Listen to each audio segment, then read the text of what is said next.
Arratsaldeon, buenas tardes, bienvenidos a NPI y hoy comenzamos el programa con este videoclip del grupo El Tol Sarmiento, que viene a presentar a NPI Aukera Berria, que estará con nosotros Íñigo Etxezarreta, el cantante, el componente de este grupo. Pero además hoy arrancamos hablando del cambio climático. Hoy nos acompaña Eva García Sempere. Eva, ¿qué tal? Arratsaldeon. Muy bien. Es licenciada en Biología, exparlamentaria y responsable federal de Medio Ambiente de Izquierda Unida. Y hoy estás aquí para hablar, entre otras cosas, del cambio climático.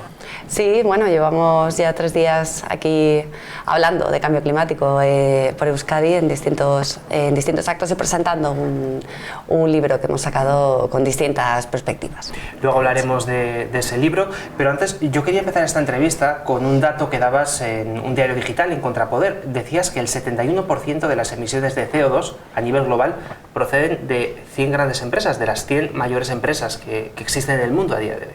Sí, bueno, yo creo que es un dato que además tenemos que sacarlo cada vez más porque dentro del contexto de la lucha del cambio climático hay una perspectiva profundamente individualista, ¿no? O sea, el responsable del cambio climático eres tú, que utilizas pajitas, que no reciclas bien, y creo que ese diseño de pobres contra pobres, de trabajadores contra trabajadores, bueno, pues les viene francamente bien a esas 100 mayores empresas que son responsables realmente del problema de cambio climático que tenemos, pero que no quieren asumir su responsabilidad y por tanto el diseño de políticas públicas que vayan a controlar estos desmanes. O sea, no me eche la culpa al último o a la última persona, sino vamos a ver qué diseño hacemos para emprender realmente cómo acabar con ese 71% de emisiones, ¿no? En la cumbre del clima de hace unos días, empresas de esas que pueden estar ahí, Repsol, Endesa, de las potentes, que además son las que financian muchas campañas para, como bien decías, ¿no?, para que las personas individualmente les hacen como responsables, ¿no?, de que ellas son las que tienen que reciclar, son las que tienen que actuar contra el cambio climático y financian esas campañas publicitarias en muchos casos, cuando es de origen, ¿no?, de donde hay que... Claro, esa es desde luego de partida cuando se celebra la cumbre y vemos a Endesa, que es en concreto en España la empresa que tiene el mayor cota de emisiones y es la que precisamente está apadrinando el evento de la lucha contra el cambio climático, y dices, bueno, algo ya no va bien para empezar. Y sí, invierte mucho dinero en responsabilidad social corporativa y en campañas culpabilizando, ¿no?, a las personas. Hombre, evidentemente, cada una de las personas individualmente somos responsables de la huella que dejamos, eso es evidente. Ahora bien, si la mayor emisión viene de donde proceden las energías y esa empresa tiene la poca vergüenza de decirnos que la culpa es nuestra, que deberíamos ahorrar más, no, vamos a empezar ustedes emitiendo de otra manera, produciendo energía de otra manera y déjenos nuestra parte responsable de consumir menos, ¿no? Pero asuman su responsabilidad y las empresas con Endesa, Iberdrola, además, no están asumiendo su responsabilidad. Fíjate, esto además genera un efecto quizás malo para mucha gente, ¿no? Porque hemos visto una campaña de publicidad bestial que, tal y como decías, evidentemente huele extraño, ¿no? Este tipo independientemente de que haya cambio climático y de que no haya que contaminar, dejando evidentemente a un lado esa parte, ¿no? Entonces, muchas veces ocurre que gente que, si le explicas bien este tipo de cuestiones de la contaminación, podrían estar de acuerdo en tomar ciertas medidas, visto toda la parafernalia, y dicen, mira, esto al final es para que me suban impuestos al diésel, esto al final es para que 4 se lleven mucho dinero, esto es porque hay 3 o 4 personas que en redes sociales pues se quieren hacer los guays, ¿no? El tema del postureo, y al final no sé hasta qué punto este tipo de cumbres pueden hacer bien a esta causa concreta. Bueno, las cumbres yo entiendo que son necesarias si sirvieran para que de verdad los gobiernos respondieran a las necesidades de la sociedad y del planeta y se pusieran de acuerdo con políticas vinculantes para emprender medidas valientes para cortar las emisiones. El problema es que no sirven para eso.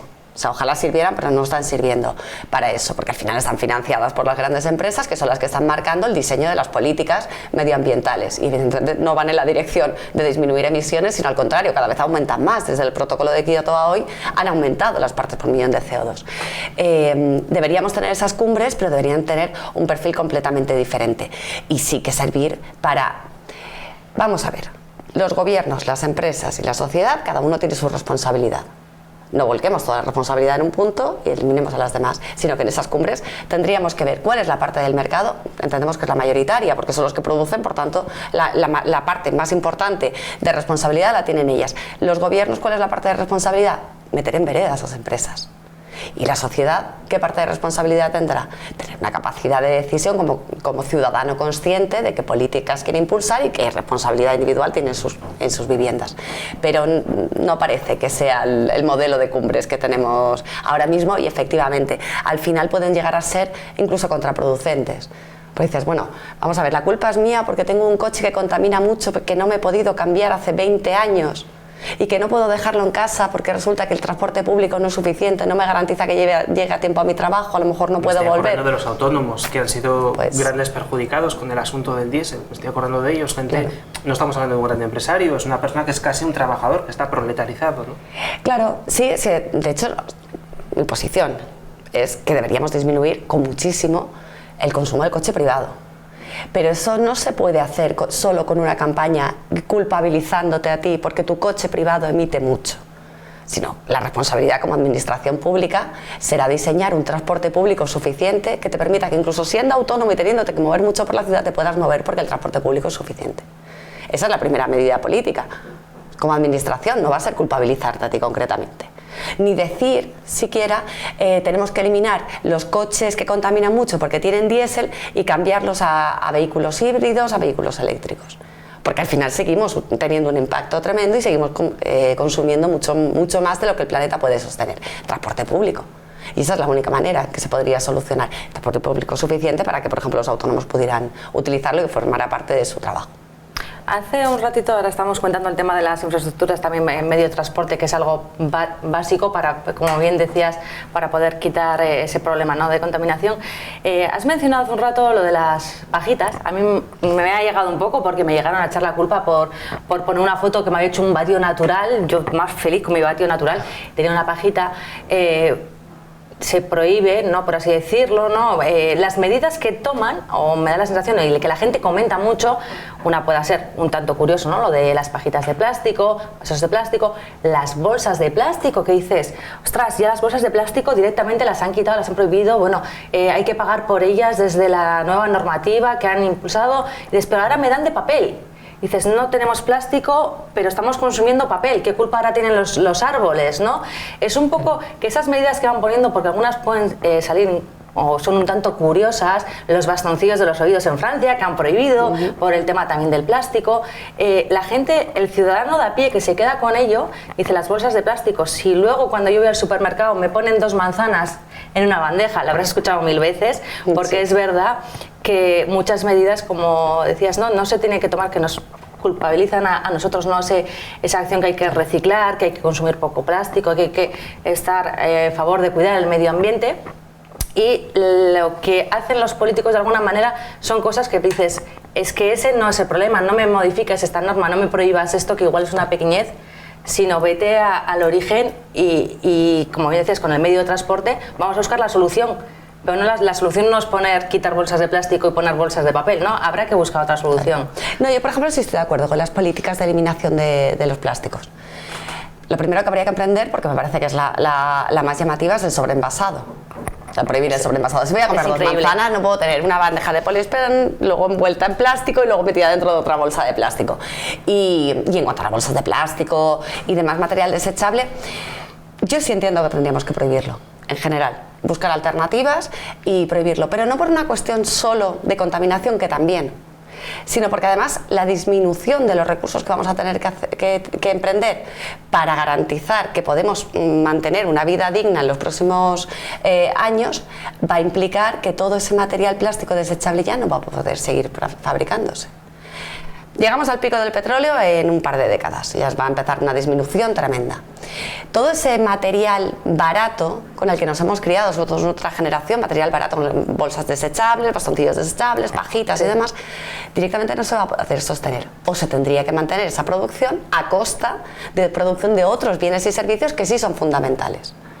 Entonces, si vamos a tener que empezar a disminuir, a decrecer de alguna manera en el consumo de determinados bienes, vayamos fomentando leyes que eliminen aquellos que no son necesarios y sustanciales para la vida. Tendría que prohibir, que por Entonces, de alguna claro, yo por manera eso que en el entiendo, supermercado no tengas accesible claro, eso. no es cuestión de que si yo tengo los 10 céntimos que hace falta para la bolsa los pague, sino que si no puede sostenerse que haya bolsas de plástico, que se elimine el sobreenvasado, las bolsas de plástico y los materiales desechables de un solo uso. Y fomentemos otro tipo. Al principio eso era difícil, yo lo entiendo. Las primeras 4 veces irás a un supermercado, se te habrá olvidado la bolsa y te acordarás de tus ancestros. Pero a la 5ª vez te acordarás de echar siempre una bolsa de rafia o de lo que sea, o de tela en el bolso. Ese cambio de mentalidad tendrá que darse, ese es el esfuerzo que hay que pedirle a los ciudadanos, habrá que hacer un cambio de mentalidad, pero las políticas tienen que ir acompasando. Usted quiere seguir utilizando bolsas de plástico, pero entonces no tendremos petróleo suficiente para garantizar el transporte, por ejemplo. Es cuestión de prioridades.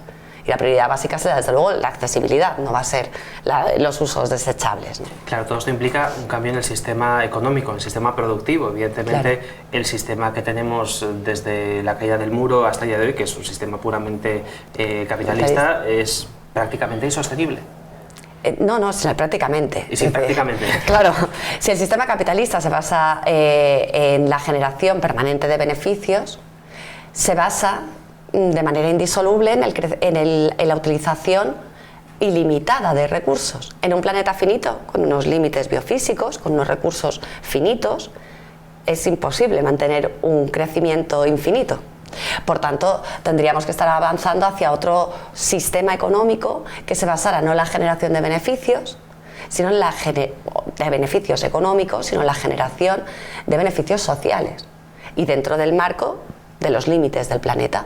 Por tanto, si este es el límite, yo no puedo crecer indefinidamente, tengo que desarrollarme para que toda la gente que vive aquí y las siguientes generaciones tengan una vida digna, no en generar beneficios. Entonces, cambiar completamente el modelo de producción y el modelo económico. Claro, lo que pasa es que cuando hablas de quizás agrandar el Estado o que el Estado se implique en más aspectos de la vida cotidiana, esto puede generar mucha alergia a día de hoy, tal y como está montada la mentalidad del ciudadano del siglo XXI. Bueno, a ver, a lo largo de la historia de la humanidad hemos cambiado de distintos modelos políticos y socioeconómicos. Estamos a puertas de otro cambio. Podemos extinguirnos como especie, no seríamos la primera especie que se extingue en el planeta, voluntariamente, y decir como los lemmings, nos tiramos todos por el abismo, o podemos dar un salto y decir, es que necesitamos otro modelo civilizatorio. Yo tengo en mi cabeza el que puede ser, pero lo tendremos que hacer entre todos y decidir qué modelo necesitamos ajustándonos a la realidad ambiental que tenemos y a la realidad social. Podemos mantener el capitalismo, pero entonces solo unos pocos lo disfrutarán y cada vez serán menos y menos y menos esos pocos que puedan acceder a los recursos. No me parece justo. El resto de humanidad no queremos ser expulsadas de esa mesa, ¿no? Hablamos de recursos que muchos se acaban, como decías, el petróleo, que tiene fecha de fin muy cercana, otros al final porque son limitados, porque el planeta no los genera a la suficiente velocidad a la que los consumimos. Pero luego tenemos otras energías que, por así decirlo, no sé si llegan a ser ilimitadas, pero hablamos, por ejemplo, del viento, del sol, la energía maremotriz, es decir, esos recursos los tenemos, están a nuestro alcance, tienen un coste mayor, pero ahí entra otra vez cosa igual de los gobiernos, que es, por un lado, que no tienen intereses, porque hoy en día quien está ahí al lado son esas grandes petroleras, las eléctricas, los amigos, y por otro lado porque supone una inversión muy importante que hacer a nivel de infraestructuras, por ejemplo. Claro, y no solo. A ver, el sol, el viento, las mareas son ilimitadas. Los recursos minerales que necesitamos para la fabricación de la tecnología apropiada para poder utilizarlas no son ilimitados. Las famosas tierras raras, tenemos 300 expedientes pidiendo extracción solo en nuestro país, extracción de tierras raras. Las tierras raras sí son francamente limitadas y además en una proporción muy pequeña. Son fundamentales para la tecnología necesaria para el paso a las renovables. Entonces, en cualquier caso, no podemos mantener el ritmo de consumo energético. Tenemos que dar el paso a renovables siendo muy conscientes de que tenemos que consumir menos energía. Entonces es el paso a renovables a la vez que hacemos rehabilitación energética y reducción del consumo energético. No solo ese paso daría. Hay un estudio, salió hace poco, me parece hace como un año, lo leí en la prensa, que si se intentara volcar todo el consumo solo de Reino Unido de energías fósiles a energías renovables, se agotarían varios de esos elementos, el litio, algunos similares, se agotarían solo en el caso de hacer el tránsito en Gran Bretaña. ¿Qué ocurre con el resto del planeta? Claro, si solo un país se queda todas las reservas de litio para pasar, sería muy renovable, pero el resto de mundo, ¿qué hacemos? Entonces, no se trata solo de dar el salto a renovables, sino con los recursos que tenemos, cuánto tenemos que disminuir el consumo del resto para poder equilibrar y que todos tengamos acceso a una energía suficiente, aunque a lo mejor el consumo no puede mantenerse igual. Antes comentábamos, Xavi y yo, antes del inicio de la entrevista, una de las cosas que también se ha comentado mucho durante los últimos años, sobre todo el tema de la concienciación de la gente, que antes mencionabas también, vehículos eléctricos, ¿no? Que incluso este año no sé cómo anda, pero con temas de subvenciones para poder adquirir vehículo eléctrico, para evitar el tema de la contaminación. Pero, como bien decías, ahora habrá muy poquitos, el parque de España de vehículos eléctricos será pequeño, quieren aumentarlo en los próximos años, quieren poner esas, las estaciones o los puntos de recarga para que la gente no se encuentre limitada por la autonomía que tienen, pero tampoco podríamos, todo el mundo no podríamos tener un vehículo eléctrico ni híbrido. No se puede volcar el suena parque muy bonito, móvil, pero no. Claro, no podemos coger el parque móvil que tenemos ahora mismo y decir no pasa nada, lo volcamos todo a vehículo eléctrico o vehículo híbrido. No es posible. O sea, no hay recursos materiales para poder hacer ese tránsito al otro modelo. Entonces, yo soy francamente crítica con las subvenciones y las ayudas a la renovación de la flota de vehículos. El vehículo privado que menos contamina es aquel que no se fabrica y es aquel que no se usa. Entonces, si tenemos que subvencionar, si tenemos que hacer ese tránsito, hagámoslo dentro del transporte público. Ahí es donde habrá que meter todas las subvenciones, ahí es donde habrá que volcarse. Y para intentar ir eliminando cada vez más el uso del transporte privado, fomentando otros transportes alternativos. Si no, es que es imposible, realmente va a ser imposible. No le podemos vender a la gente un futuro en el que les vamos a decir, para luchar contra el cambio climático y no tener un futuro tan devastador como los científicos nos alertan que vamos a tener, vamos a volcarlo y lo vamos a fiar todo a la tecnología renovable. La tecnología renovable es necesaria, urgente, pero no va a ser la solución manteniendo el ritmo de consumo que tenemos ahora mismo. Será la solución si disminuimos el ritmo de consumo, porque además hay que introducir el elemento solidario. Es decir, a lo mejor sí podríamos hacerlo Europa, pero a costa del resto de países del mundo de los que estamos sacando los recursos. Y no sería justo decir yo puedo mantener una flota de vehículos eléctricos en España maravillosa y aquí nadie se queda sin su vehículo eléctrico, pero resulta que hay 3 o 4 países a los cuales hemos esquilmado, les hemos obligado a desplazar a su población y los hemos dejado en una situación de altísima precariedad y vulnerabilidad. No sería desde luego justo.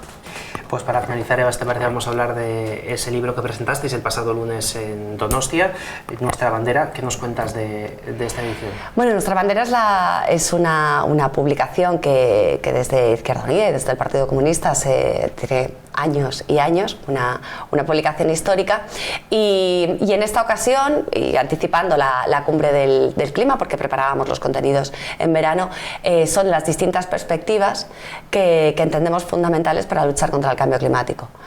Una perspectiva anticapitalista. Dentro del capitalismo no cabe luchar contra el cambio climático porque es imposible mantener el crecimiento ilimitado que plantea el capital. Una lucha feminista, porque entendemos que las mujeres somos las principales damnificadas por el cambio climático. O sea, somos mucho más vulnerables, constituimos el 80% de los refugiados ambientales del planeta y en general estamos en una situación de más vulnerabilidad y más expuestas. Y una mirada, por supuesto, ecologista, profundamente ecologista para esa salida, porque la crisis ahora mismo no es solo ambiental, es una crisis ecosocial. O sea, está en juego el modelo de sociedad que tenemos, quién queda atrás, quién paga los platos rotos del cambio climático y por tanto la triple mirada feminista, ecologista, pero también muy social, nos parecía fundamental. Pues Eva, ha sido un placer tenerte en plató. Muchísimas gracias por haber venido. Muchísimas gracias a vosotros. Hasta la próxima. Muchas gracias. Pues después de hablar con Eva, continuamos con música. Nerea, ¿tienes por ahí un disco? Tengo por aquí un disco, Aukera Berriak, último. Es lo último de Entor Sarmiento, un grupo que acaba de publicar trabajo discográfico, tiene ya 15 años de trayectoria musical, empezó en el año 2005, como nosotros, Nerea, lo cual significa que algunos se van haciendo viejos. En cualquier caso, es un disco que está muy bien, son 8 pistas las que tiene este trabajo discográfico, y sobre él han estado charlando Íñigo Etxezarreta, el cantante de la formación, y nuestro compañero Mikel Bombín. Esto es lo que contaban sobre este disco.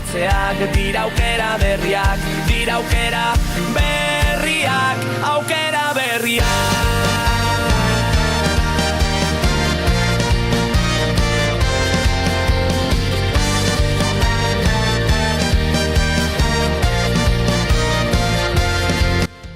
cuando presentabais vuestro anterior disco decíais que queríais crear, digamos, una nueva etapa.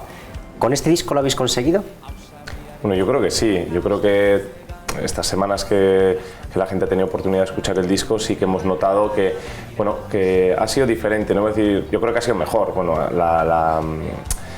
un poco la recepción de la gente, ¿no? Hacia con nuestra música. La verdad es que teníamos ganas de cambiar después de 12 años, por eso también el anterior trabajo fue un directo, fue un trabajo diferente, con un documental explicando un poco nuestra vida, y en ese ciclo nuevo no teníamos muy claro por dónde íbamos a tirar, pero bueno, al final buscamos un poco ayuda externa, de la mano de producción externa del grupo, y hemos podido al final llevar a planos diferentes, a estilos de música diferentes esas composiciones que yo tenía en casa, ¿no? Entonces yo creo que sí que es un disco un poco con otro un poco salto de calidad, vamos a decir, ¿no? ¿Qué estilos de música podemos encontrar en este disco? Pues anteriormente TS siempre ha estado muy vinculado al ska, al rock, y en este disco, bueno, pues hay, aparte de un par de canciones que son muy rockeras, se puede encontrar un par de canciones también con una especie de rumba catalana. Hay otra canción bastante reggae que colabora el cantante de Grimale, Yander. Hay una balada. Vamos a decir que hay como diferentes estilos de música que han hecho un poco la globalidad de este disco, ¿no? ¿Y de qué nos habláis en estas canciones?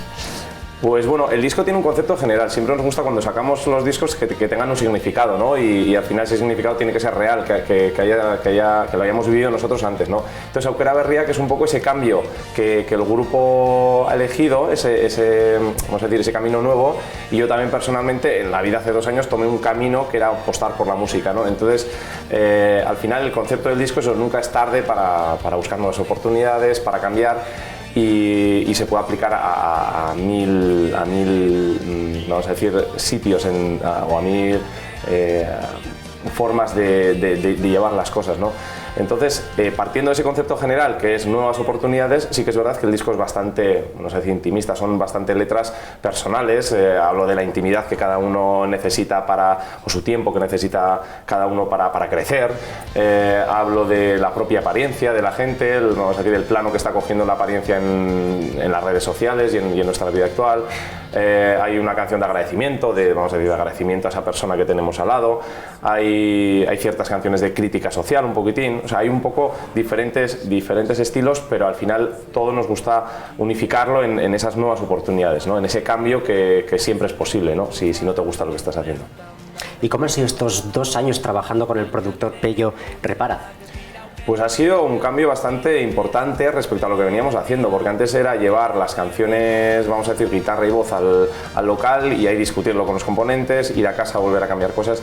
Y en este caso, antes de llevarlas al local, hemos trabajado Pello y yo, pues muchas veces vía teléfono, vía email, mandándonos pistas. Al final hemos creado una demo, una maqueta de cada canción. Hemos hecho todos los cambios que teníamos que hacer en esas. Hemos aprendido un montón, yo aprendí un montón de él, y de ahí también ese cambio de estilos y de letras, un poco todo ese cambio del grupo ha venido también de la mano del productor, ¿no? Entonces para mí ha sido muy enriquecedor, creo que para las dos partes, y ya te digo, ha sido muy diferente a lo que veníamos haciendo antes. Con el productor Pello empezasteis a trabajar, digamos, con la canción de Les Riurats. ¿Cómo fue esa experiencia? Bueno, ya teníamos con él hablado cuando presentamos el anterior trabajo, no sabíamos por dónde tirar, pero justo hace 2 años en la Feria de Durango, ahí él nos comentó un poquitín que tenía ganas de empezar a producir a grupos, y era realmente justo lo que en realidad estábamos buscando, ni lo sabíamos, ¿no? Y dijimos, venga, vamos a empezar a trabajar juntos. Entonces ya habíamos empezado a trabajar juntos en el disco, pero lo que pasa es que nos llamaron y nos propusieron hacer la canción de Riurats y dijimos, venga, vamos a hacer una canción, aparte de las 8 del disco, las que salieran, una canción más, y vamos a aprovechar esta como prueba para lo que luego venía en el disco, ¿no? Entonces, en esa canción lo tuvimos que hacer muy rápido, realmente tuvimos un mes o así para hacerlo todo. Además colaboró Mayalen Arzayos, teníamos una colaboración que había que adaptar un poco, ¿no? Pues tema de tonos, de chica, de chico, y al final fue la prueba de lo que luego iba a venir en el disco, ¿no? O sea, fue todo bastante bien, la gente notó ese cambio, esa primera prueba del grupo, y luego ya ha venido pues el disco, ¿no? El 8 de noviembre presentasteis en YouTube vuestro nuevo videoclip. ¿Qué nos podéis contar sobre el vídeo? Bueno, pues ya que personalmente ha sido una apuesta bastante importante, la de la música, queríamos que también se reflejase en el videoclip, ¿no? Entonces, por un lado, contactamos con un director que es de Gasteiz pero vive en Madrid, y de ahí luego pues desarrollamos la idea, el guión, contactamos con la productora que nos iba a grabar, pero sí que teníamos claro que tenía que definir eso, nuevas oportunidades, cambios, atrévete a hacer cosas, ¿no?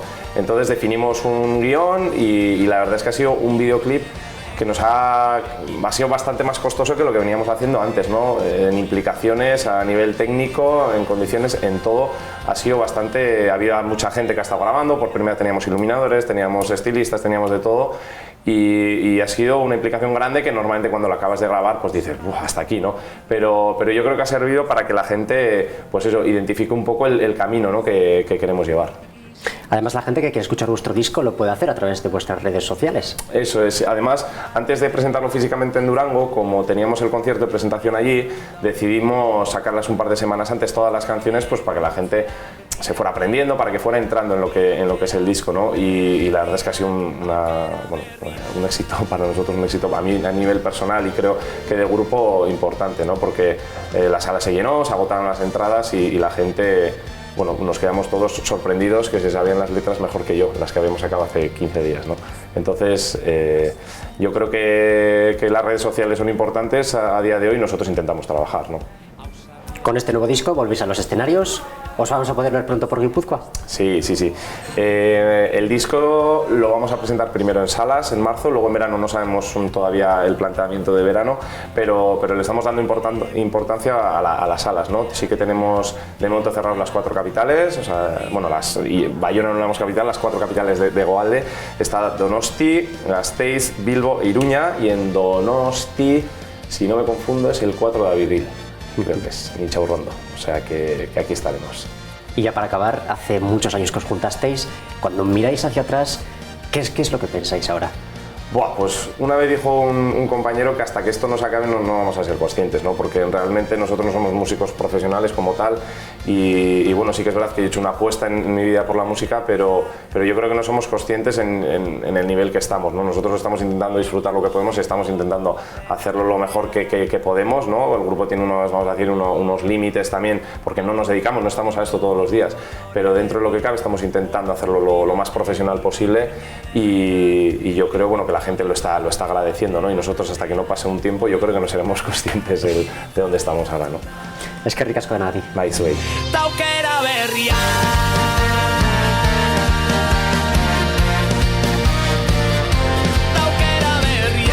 Era Íñigo Etxezarreta de Entol Sarmiento. Vamos a dejar a un lado la música para coger algo que me gusta a mí mucho, Xavi. ¿Sabes lo que es? El brum brum de los motores. Los coches, es que ha sido además el segundo rally de clásicos del Bidasoa que ha tenido lugar este fin de semana en la comarca. Eso mismo. Oye, y un éxito, ¿eh? Todo un éxito. Se han vuelto a copar todas las plazas y, por cierto, hay que decir el nombre de los ganadores. Sí, los ganadores han sido Gorka Boyar y Lucas Serniés. Han sido los que hicieron la mejor puntuación en esta competición, que recordamos que es la regularidad lo que cuenta, no llegar el primero, sino mantener más o menos la misma velocidad. Eso es, ser constantes durante todo el recorrido. Nuestra compañera Andrea Manzano estuvo allí y este es el reportaje que nos ha traído. Bueno, Josema, segunda edición del Rally Bidasoa Clásicos. ¿Qué expectativas tenéis este año? Pues expectativas, intentar estar a la altura del año pasado, que la gente que participó quedó muy contenta, entonces pues con la intención de dar un pasito más adelante y aportar algunas cositas más, entre ellas que hemos aumentado el kilometraje, hemos incluido algunas cositas estéticas y tal, entonces pues las expectativas como siempre, que la gente quede contenta y que repita. El temporal de ayer no fue, pues digamos, adecuado para mantener, por así decirlo, igual ciertos tramos del recorrido, que como ahora te voy a preguntar, es secreto, ¿no? ¿Qué habéis podido hacer? Pues ahí está el trabajo de la escudería desde ayer a primera hora de la mañana, tarde, revisando, repasando todo el recorrido. O sea, ha habido muchísima caída de árboles por el temporal. Están trabajando en ello, a ver si consiguen limpiar y que se pueda hacer con normalidad el rally. y en estos momentos tenemos la duda de si podemos pasar. Todavía no lo tenemos confirmado al 100%. ¿Hay algún motivo por que el circuito sea secreto? Pues en esta disciplina que se llama regularidad y que prima la regularidad, el recorrido tiene que ser secreto porque una de las partes de los rallies de regularidad es, digamos, la navegación. Si la gente conociese por dónde tiene que pasar de antemano, pues perdería bastante gracia. El año pasado participaron, no sé si recuerdo mal, unos 80 vehículos. ¿Este año cómo está el balance? Pues este año estamos igual, hemos repetido el aforo completo, contentísimos por ello y encantados de la aceptación que tiene el rally. Una de las condiciones para poder participar es que el coche tenga 25 años o más. ¿Cuál es el motivo? Porque al final hay una catalogación de vehículo clásico que es a partir de 25 años y nosotros que en este tipo de rallies adoptamos esa normativa. ¿Esperáis entonces mejorar las expectativas respecto al año pasado, que es la primera pregunta que te he hecho? Nunca se sabe, esperemos que todo salga bien, que la gente quede contenta por el recorrido, por el ritmo, por la navegación, por todos los aspectos que tienen este tipo de rallies y que todo salga bien, que todo el mundo acabe en el Ardora cenando y que para charlar de lo que ha pasado durante el rally, las batallitas y que todo el mundo tenga la sonrisa en la boca. Y luego ya esperar a que llegue el año que viene, ¿verdad, Josema? Siempre cuando preparas la edición del año en curso ya estás pensando un poco en la del año siguiente. Entonces, pues eso. Luego, como todos los años, recoger, hacer balance y empezar a poner la vista en el 2020. Segunda edición de Rally Bidasoa Clásicos, ¿es la primera vez que participa o ya estuviste el año pasado? No, estuve el año pasado, o sea, es la segunda vez. ¿Y qué balance hiciste del año pasado? Pues fue muy divertido, fue muy bonito y el ambiente es estupendo. ¿Cómo ves eso de que el recorrido sea secreto y que os entréis pues nada, casi antes de salir? Bueno, estamos acostumbrados porque todos estos rallies son así, son secretos y tiene esa emoción. Y cuéntanos, ¿cuántos años tiene tu coche? ¿En qué año está matriculado? Está matriculado joven, pero el coche es del año 89, o sea, tiene 30 años. Y veo que vienes con tu, si no me equivoco, será tu nieto, ¿no? A darle un paseo. No, no es mi nieto, es el hijo de un amigo. Somos el mayor y el menor del rally. Y bueno, ¿qué objetivo crees que tiene este tipo de eventos? Bueno, pues son rallies que se asemejan un poquito en los recorridos a los rallies de velocidad antiguos, que yo he hecho varios vasco-navarros, y son llevaderos, hay mucha amistad entre todos los pilotos y es una gozada. ¿Es la segunda edición de Rally Bidasoa Clásicos? ¿Es la primera vez que acudes o ya la segunda? Pues yo es la primera vez. Mi aita sí que corrió el año pasado con un amigo suyo, pero yo es la primera vez que pruebo un rally de regularidad, o sea que toda la experiencia, soy una novata, pero bueno, espero disfrutarla mucho. El recorrido, como todos bien saben, es secreto. ¿Qué opinas de que sea secreto? ¿Es buena idea, no? Sí, es buena idea porque así ponen a prueba a la gente a última hora, ¿no? Y realmente la comunicación pues con el piloto o a ver, no sé, cualquier sorpresa, así es como más intriga y un poco más de emoción. Después del temporal de ayer, bueno, pensaréis en no encontraros ningún árbol por el camino, ¿no? Yo espero que no haya mucha rama, que nuestro coche además es muy bajito y ya cuando fuimos a calibrar ya nos encontramos unas cuantas ramas, pero bueno, esperemos que la organización ya nos han contado que se lo han currado y que han ido a limpiar las carreteras y que todo está en orden. Bueno, ¿y qué esperas de esta edición? ¿Cómo crees que te lo vas a pasar? Bueno, pues yo espero pasármelo bien, espero que me guste la experiencia y si me gusta y se me da bien, pues el año que viene repetir.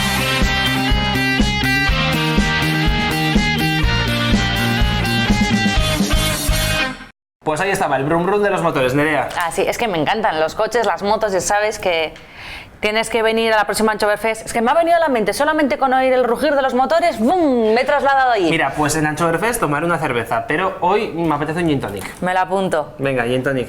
Gin tonic y lo de la cerveza la próxima Anchoverfest. Venga, Volvemos la semana que viene. Agur. Agur.